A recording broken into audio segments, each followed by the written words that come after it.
السلام علیکم ورحمۃ اللہ۔ میرے پیارے بھائی، آپ نے 3 طلاق کے متعلق پوچھا اور عبداللہ بن عباس کی روایت کا ذکر کیا، تو امام مسلم نے صحیح مسلم کتاب الطلاق باب طلاق الثلاث میں عبداللہ بن مسعود رضی اللہ تعالی عنہ کی یہ روایات لائے، اور تینوں روایتوں میں یہ ہے کہ ایک ساتھ 3 طلاق نبی صلی اللہ علیہ وسلم کے دور نبوت میں اور ابو بکر کی دور خلافت میں اور عمر کی خلافت کی ابتدائی 2 سالوں تک 3 طلاقیں ایک ہی شمار ہوتی تھیں۔ تو امام مسلم رحمہ اللہ اس سلسلے میں 3 روایات انہوں نے ذکر کی ہیں، اور تینوں کے اندر یہی بات موجود ہے کہ ایک ساتھ 3 طلاق ایک طلاق ہوتی تھیں۔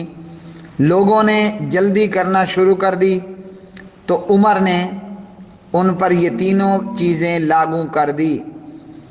عمر رضی اللہ تعالی عنہ نے بطور تعزیرات بطور آرڈیننس یہ حکم نازل کیا۔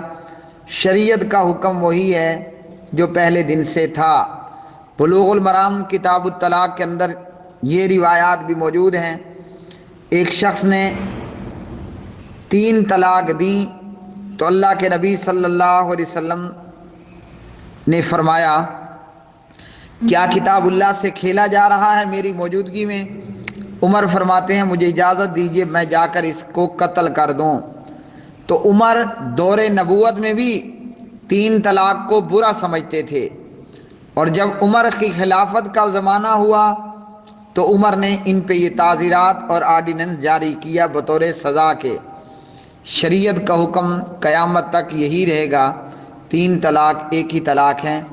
اس متعلق ائمہ کے مختلف اقوال ہیں، 3 طلاق ایک ہونے میں بھی اور تینوں کے واقع ہو جانے میں بھی، اور عبداللہ بن عباس کا بھی یہی قول ہے، 3 طلاق ایک طلاق دی جائیں گی تو ایک ہوگی، نہ کہ تینوں واقع ہوں گی۔ واللہ عالم الصواب۔